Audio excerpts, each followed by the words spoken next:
नमस्कार, मैं assistant professor Jaya Kawade GS college of commerce Wardha के ई लर्निंग प्लेटफॉर्म पे आप सभी का स्वागत करती हूँ। स्टूडेंट्स, हमारा आज का lecture BCom final year Hindi medium के लिए फाइनेंशियल अकाउंटिंग। सो स्टूडेंट्स, हमने फाइनेंशियल अकाउंटिंग के लेक्चर के तहत जो हमारा यूनिट नंबर 2 है, रिकंस्ट्रक्शन और रीऑर्गेनाइजेशन शुरू किया था, जिसका फर्स्ट पार्ट जो है इंटरनल रिकंस्ट्रक्शन, उसमें हमने अलग अलग 3 टाइप देखे थे। उसमें से टाइप नंबर 1 हमारा कंप्लीट हो गया था। अब हमने पिछले लेक्चर से टाइप नंबर 2 शुरू किया था, अल्टरेशन ऑफ शेयर कैपिटल। इसी के अंडर हम हमारा आज का प्रॉब्लम नंबर 2 देखने वाले हैं। प्रॉब्लम नंबर 1 पिछले 2 लेक्चर में हमने कंप्लीट किया है। आज हम प्रॉब्लम नंबर 2 को शुरुआत करेंगे।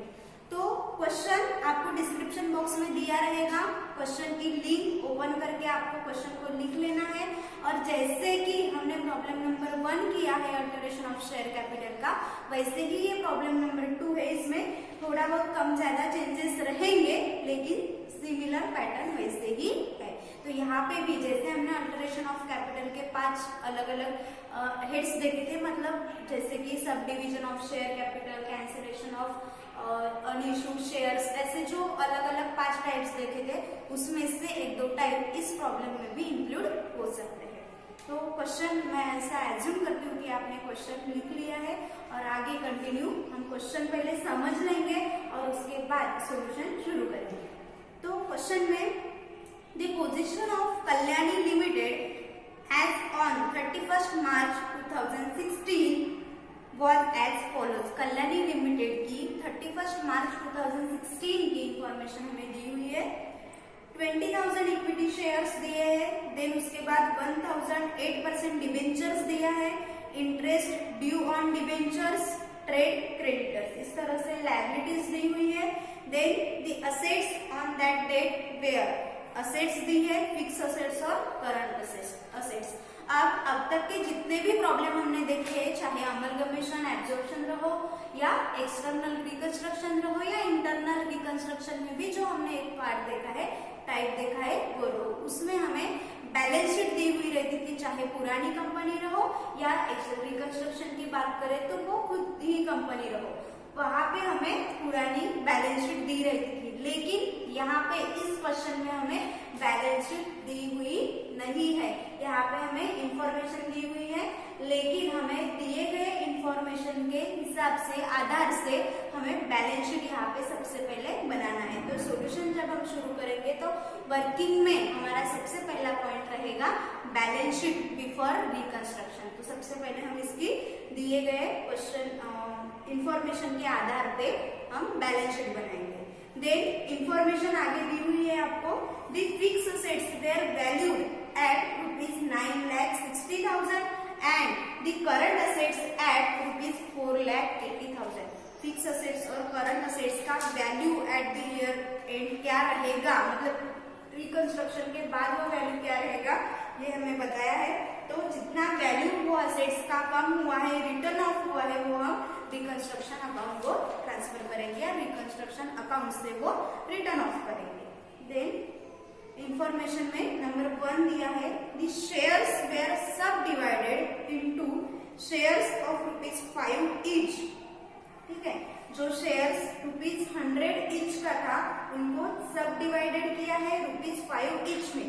जैसे पिछले प्रॉब्लम में हमने किया था, ₹100 का शेयर था, उसको ₹1 किया था, वैसे ही सेम इसमें जो ₹100 का शेयर है उसको ₹5 ईच फुल्ली पेड ऐसे करना है। And 90% of shares where surrendered, और 90% शेयर्स, जितने शेयर्स हमारे रहेंगे उसमें से 90% शेयर्स सरेंडर किए जाएंगे। शेयर सरेंडर क्या होता है, ये मैंने आपको पिछले लेक्चर में बताया है कि जब शेयर होल्डर्स खुद होकर कंपनी को अपने शेयर्स दे देते हैं, अपना मालिकित्व दे देते हैं, उसे कहते हैं शेयर सरेंडर। तो शेयर सरेंडर किए हुए हैं 90%। Then number 2, the total claims of debenture holders were reduced to ₹4,90,000। जितने भी हमारे डिबेंचर होल्डर्स है, 10 लाख डिबेंचर होल्डर्स है, उसमें से 4,90,000 रुपीज के जो रिड्यूस करना है, वो डिबेंचर्स रिड्यूस करना है 4,90,000।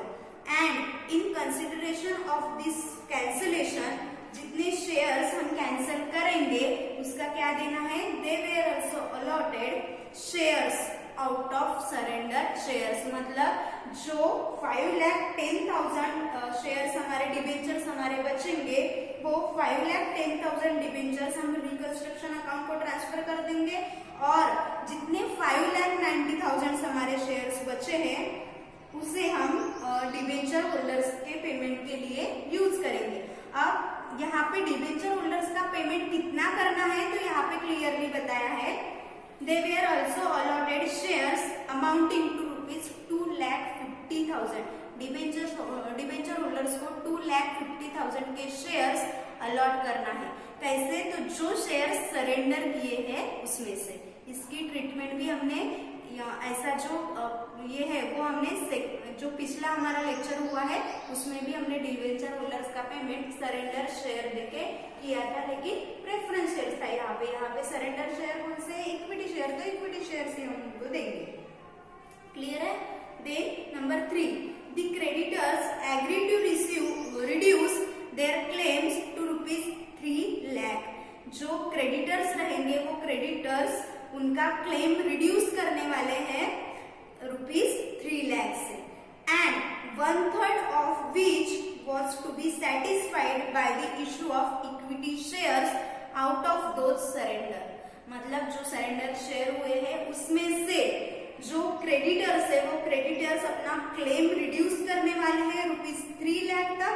उनका जो वो 3 लाख में से जो 1/3 पेमेंट रहेगा वो 1/3 पेमेंट हमें पे करना है उनको शेयर सरेंडर शेयर्स इशू करके या सरेंडर शेयर्स देके। तो इसका भी पेमेंट जैसे पिछले लेक्चर में हमने किया था सेम वैसे ही है।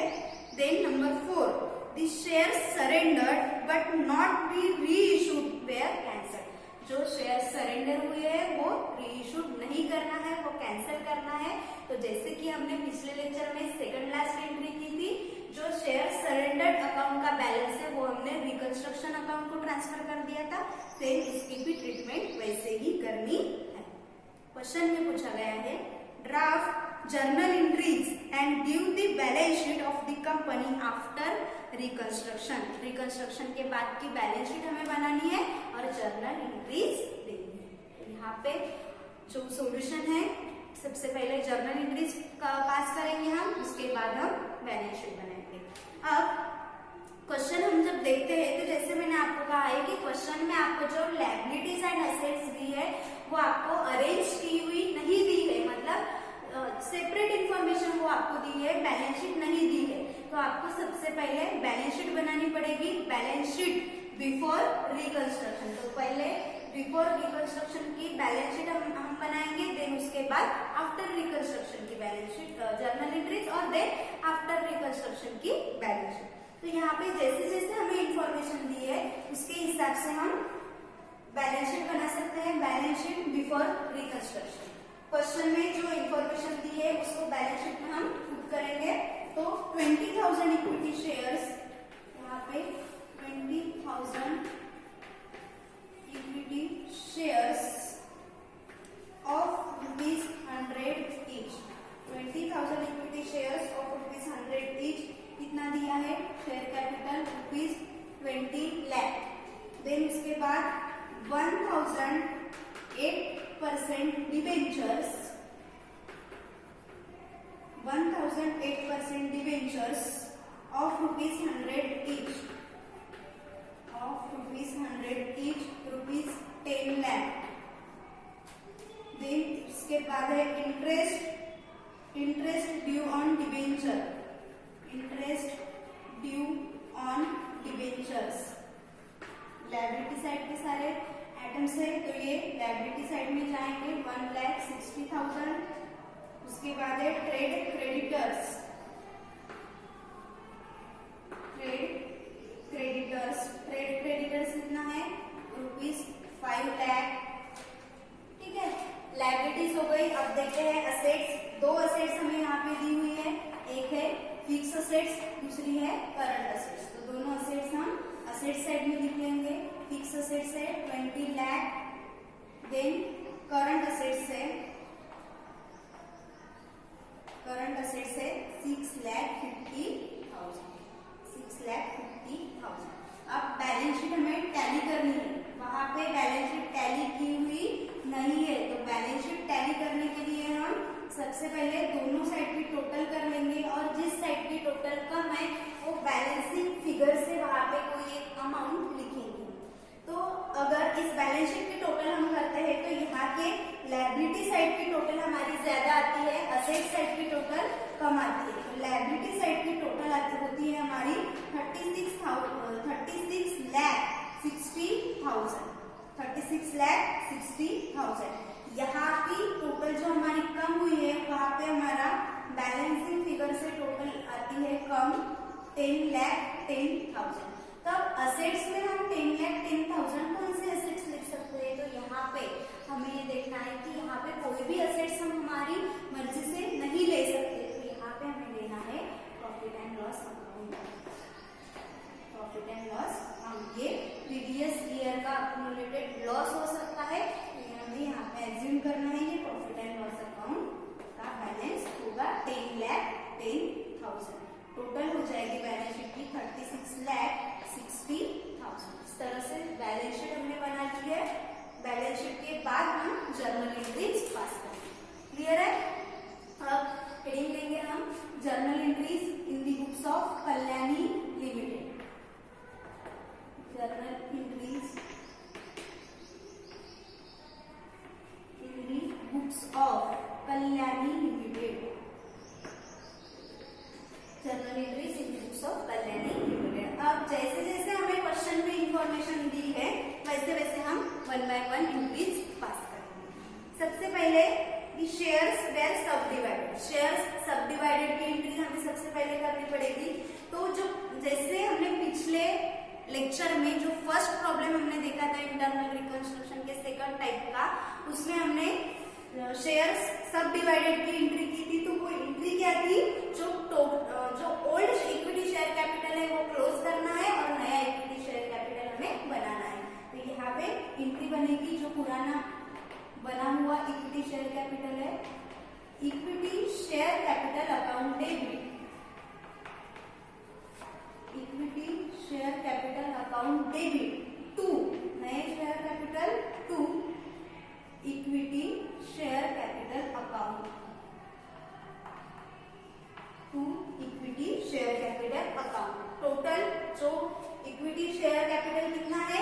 ₹20 लाख। हम यहाँ पे ₹20 लाख कैपिटल कम नहीं हुआ है, तो कैपिटल हम जितना है उतना ही लिखेंगे। सिर्फ जो कैपिटल की जो मतलब जो शेयर्स की जो फेस वैल्यू थी वो फेस वैल्यू सिर्फ कम हो रही थी। यहाँ पे ₹100 ईच फेस वैल्यू थी, हमने कम करके सब डिवाइड करके उसको कितना किया है? ₹50 ईच। तो यहाँ पे हमारे शेयर्स कितने बनेंगे? पहले कितने थे? 20,000। अब कितने बनेंगे? तो अब बनेंगे हमारे हमारे शेयर्स कितने बनेंगे? 20 लाख डिवाइडेड बाय 5 कर दो। 20 लाख डिवाइडेड बाय 5 अगर करते हैं तो यहाँ पे 4 लाख शेयर्स हमारे बनेंगे। ठीक है? तो यहाँ पे नरेशन हमारा रहेगा बी। क्या किया है हमने? शेयर्स सब डिवाइडेड किए।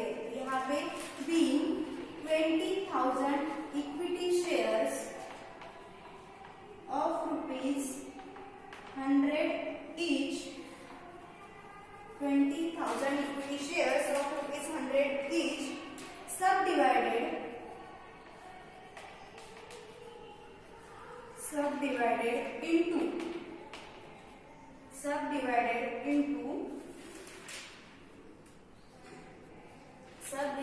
into 4 lakh shares, subdivided into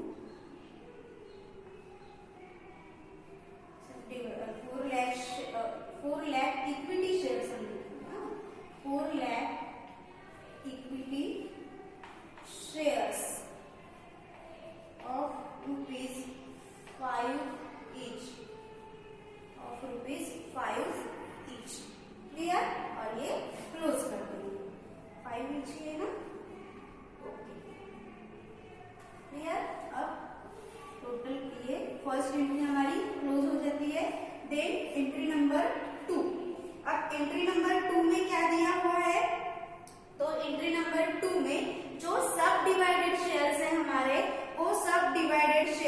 क्या करने वाले हैं, तो वो उसमें से जो शेयर्स हमने सब डिवाइडेड किए हैं उसमें से 90% शेयर्स सरेंडर हो जाएंगे। क्या हो जाएंगे, 90% शेयर्स हमारे सरेंडर हो जाएंगे।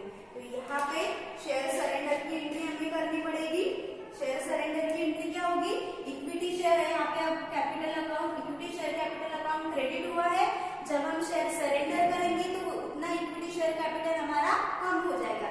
तो यहाँ पे हमारी एंट्री बनेगी equity share capital account debit, equity share capital account debit. 90% कितना होगा, 20 लाख के 90% हम निकालते हैं तो यहाँ पे 10% कितना होता है, 20 लाख। 90% 20 लाख में से 2 लाख लेस कर दो, 18 लाख रुपीज यहाँ से लेस हो जाएगा। 18 lakh to shares surrender account, shares surrender account. Narration रहेगा यहाँ पे being 90% shares surrender to the company, being 90% shares surrender to the company, surrender to the company। ठीक है, 90% शेयर्स यहाँ पे सरेंडर हुए हैं। एंट्री नंबर 2 यहाँ पे क्लोज हो गई। अब देखते हैं हम एंट्री नंबर 3।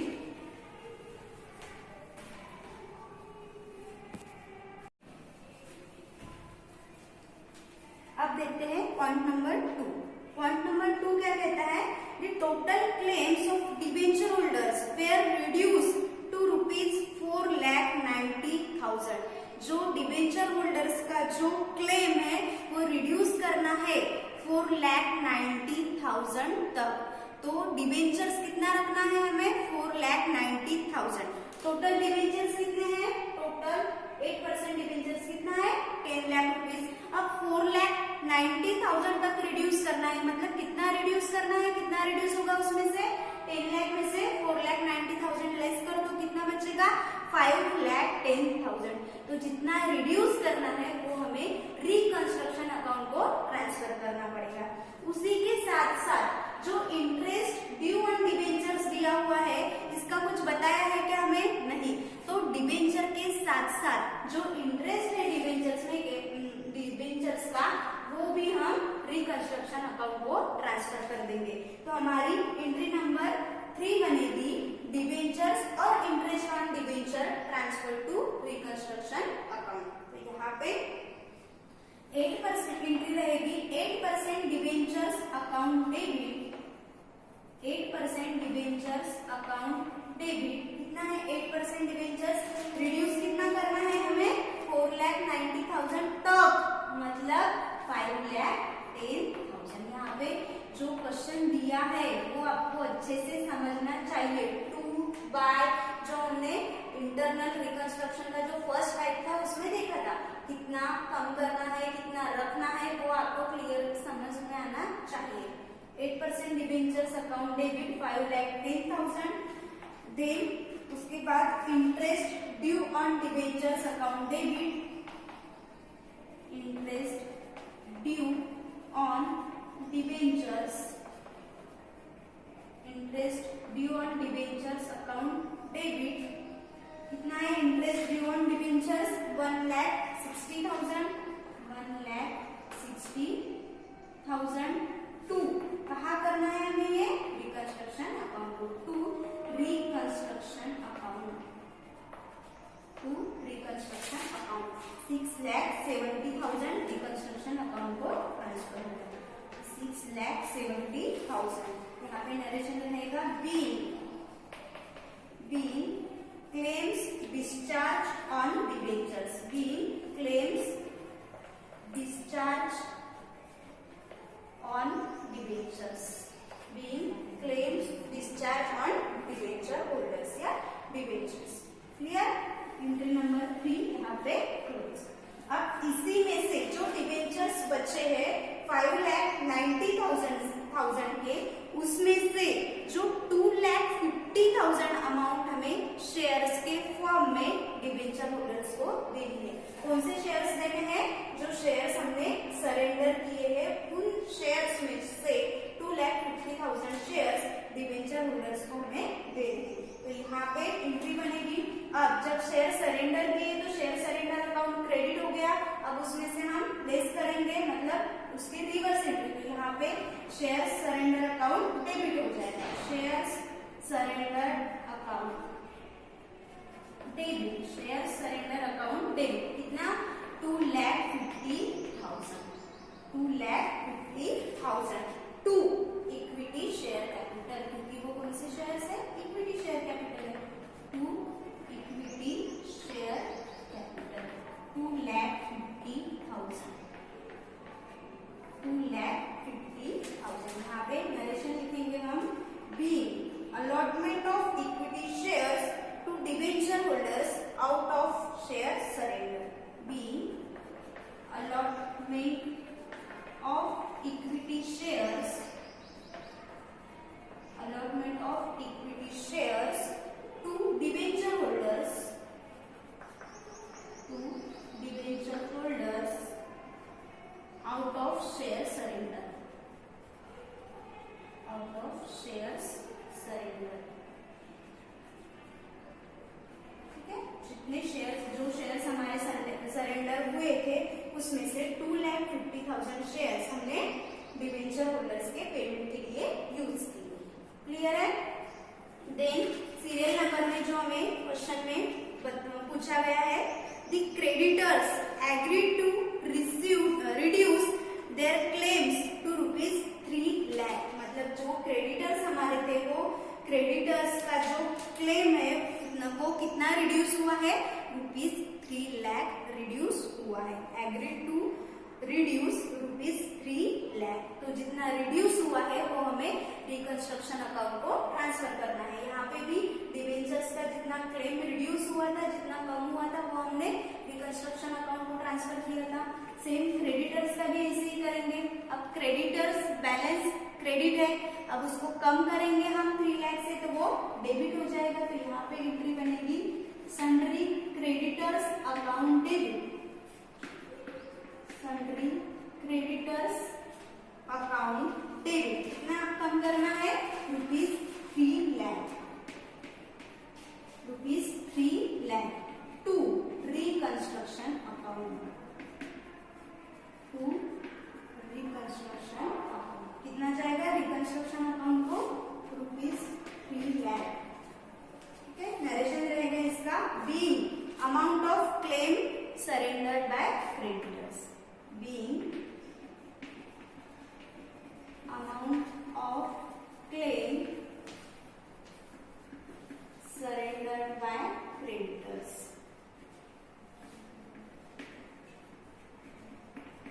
ये हो गया क्रेडिटर्स के क्लेम सरेंडर के लिए। देन उसके बाद जो शेयर सरेंडर है वो जो क्रेडिटर्स है उन क्रेडिटर्स को जो 3 लाख रुपीज उनका क्लेम कम हुआ है, रिड्यूस हुआ है, उसके 1/3 अमाउंट, उसके 1/3 अमाउंट हमें देनी है। कैसे? 1/3 of which was to be satisfied by the issue of equity shares out of those surrender। मतलब क्रेडिटर्स के जो 3 लाख रुपीज रिड्यूस हुए हैं इसमें से 1/3 पेमेंट हमें करना है। कैसे करना है? इक्विटी शेयर्स इश्यू करके। लेकिन इक्विटी शेयर्स कौन से इश्यू करना है? जो शेयर्स हमने सरेंडर किए।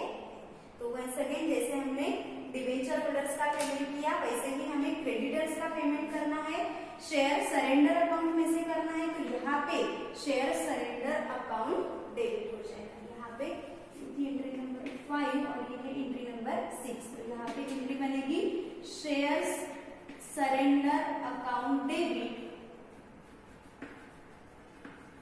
Shares surrender account debit ₹1 lakh, 3 lakh के 1/3।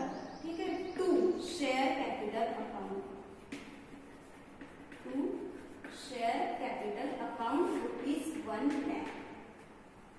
यहाँ पे नरेशन रहेगा be value of equity shares या equity shares allotted to creditors, B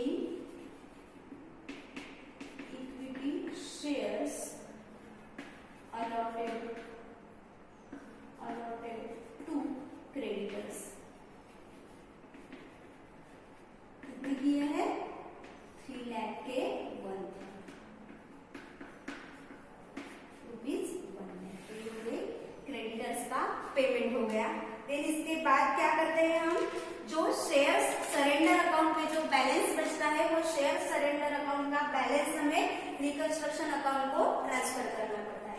अब देखते हैं शेयर सरेंडर अकाउंट का बैलेंस कितना बचता है। शेयर सरेंडर अकाउंट क्रेडिट कितना हुआ था, ₹18 लाख। डेबिट कितना हुआ है, तो डेबिट यहाँ पे शेयर सरेंडर अकाउंट डेबिट हुआ है 2,50,000, यहाँ पे डेबिट हुआ है 1 लाख। टोटल कुल मिला के कितना डेबिट हुआ है, 3,50,000।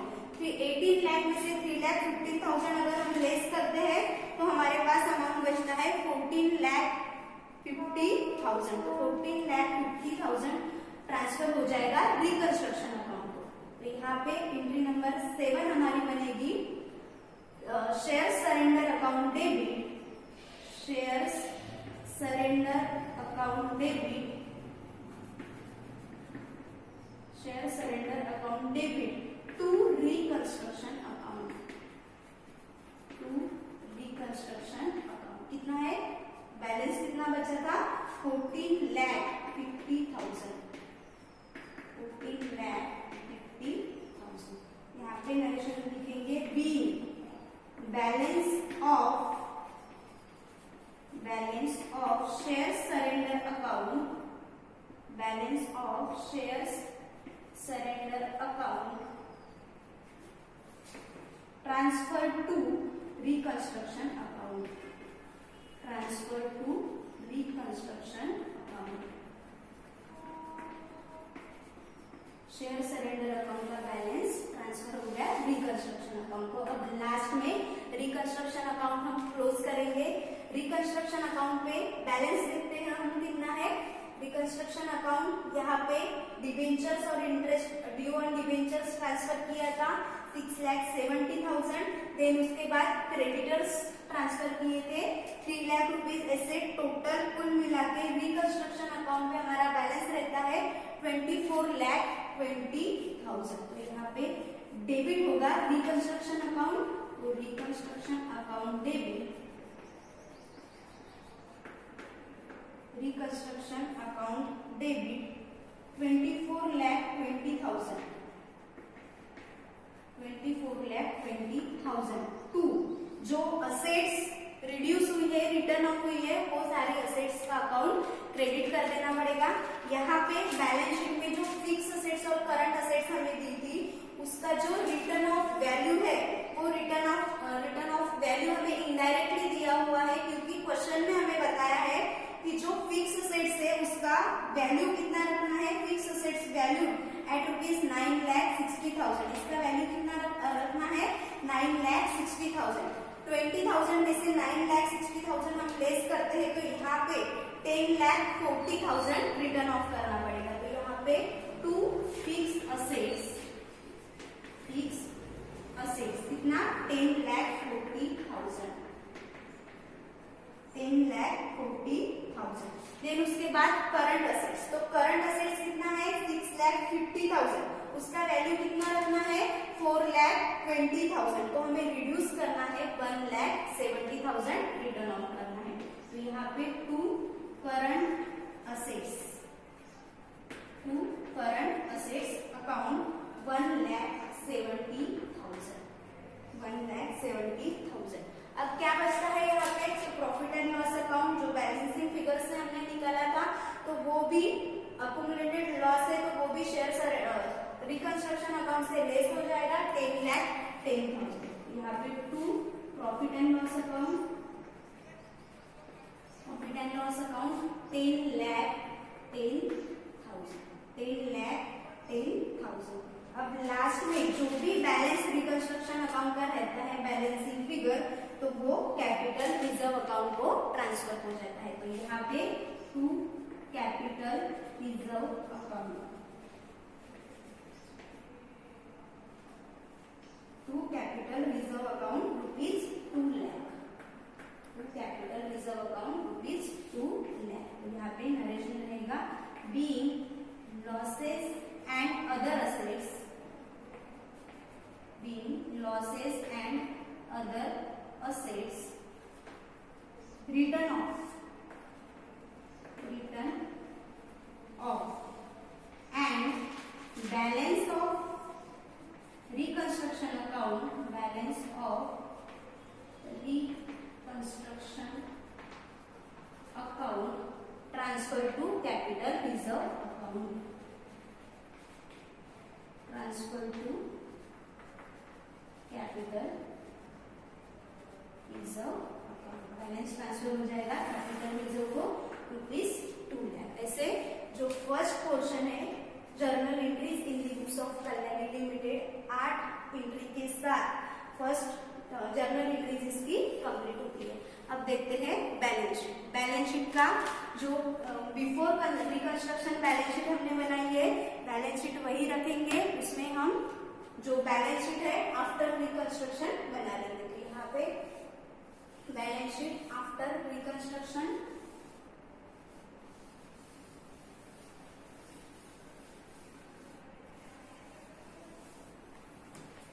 Balance sheet after reconstruction,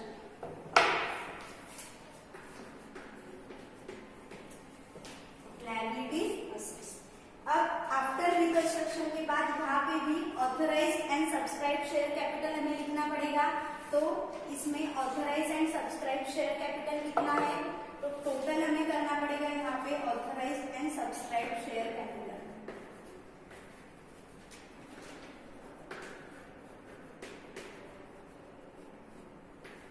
authorise and subscribe share capital. अब देखते हैं टोटल कैपिटल यहाँ पे कितना है। टोटल कैपिटल कितना था पुरानी बैलेंस शीट में 20 लाख, सरेंडर कितना हुआ है 18 लाख, मतलब बचा कितना 2 लाख रुपीज। 2 लाख रुपीज यहाँ पे बचा है। देन इक्विटी शेयर्स रीइश्यूड किए हैं 2,50,000, 2 लाख प्लस 2,50,000 कितना हुआ है 4,50,000। देन सरेंडर शेयर्स से और 1 लाख शेयर्स इशू किए हैं, तो 4,50,000 प्लस 1,000, टोटल कुल मिला के शेयर्स यहाँ पे कितने इशू हुए हैं 5,50,000 शेयर कैपिटल यहाँ पे हमारा बचा है। तो यहाँ पे 5,50,000 एक शेयर्स कितने का है 5 रुपीज का, तो यहाँ पे टोटल शेयर्स कितने हो जाएंगे 1,10,000। तो यहाँ पे 1,10,000 equity shares, 1,10,000 equity shares of ₹5 each, of ₹5 each. Clear. Then उसके बाद लायबिलिटी साइड में क्या क्या आएगा, तो यहाँ से capital reserve account 2 lakh rupees, यहाँ पे सेकंड नंबर पे आएगा capital reserve 2 lakh rupees. Then उसके बाद डिबेंचर्स देखते हैं, डिबेंचर्स 5,10,000 रिकंस्ट्रक्शन को ट्रांसफर कर दिया, बचा कितना है 4,90,000, तो 4,90,000 यहाँ पे आएगा 8% डिबेंचर्स 4,90,000 एंड देन आएगा ट्रेड क्रेडिटर्स, उसके बाद आएंगे ट्रेड क्रेडिटर्स। ट्रेड क्रेडिटर्स कितना है, टोटल ट्रेड क्रेडिटर्स कितने थे 5 लाख रुपीज, उसमें से 3 लाख रुपीज हमने रिकंस्ट्रक्शन को ट्रांसफर कर दिए क्योंकि 3 लाख रुपीज तक का उनका क्लेम रिड्यूस हुआ था, तो यहाँ पे बचे कितने हैं फिर 2 लाख रुपीज। यहाँ पे ट्रेड क्रेडिटर्स बचे हैं ₹2 लाख। क्लियर। बैलेंस शीट की लायबिलिटी साइड हो गई। अब देखते हैं असेट्स। असेट्स में क्या था फिक्स असेट्स, कितने अमाउंट कितना था फिक्स असेट्स का ₹20 लाख। ठीक है। रिवैल्यू कितना करना है, रखना कितना है 9,60,000, तो आउटर कॉलम में कितना आएगा 9,60,000। तो यहाँ से रिटर्न ऑफ कितना होगा, रिटर्न ऑफ कितना होगा जो हमने रिकंस्ट्रक्शन अकाउंट को ट्रांसफर किया है 10,40,000, 10,40,000 रिटर्न ऑफ हो जाए। क्लियर है। देन इसके बाद है current assets. Current assets, total current assets कितनी है 6,50,000, उसमें से रखना कितना है, कितना रखना है रखना कितना है 4,80,000, 4,80,000, तो लेस कितना करना पड़ेगा 1,70,000। तो यहाँ से रिटर्न ऑफ कितना होगा 1,70,000, तो बचेगा 4,80,000। अब असेट साइड में फिक्स असेट्स और करंट असेट्स दोनों असेट्स हमारे थे। प्रॉफिट एंड लॉस अकाउंट तो हमने पूरी तरह से रिकंस्ट्रक्शन अकाउंट को ट्रांसफर कर दिया था। अब इसकी टोटल हम करेंगे तो बैलेंस शीट हमारी क्लोज हो जाएगी। बैलेंस शीट टैली करेंगे तो बैलेंस शीट की टोटल हो जाएगी हमारी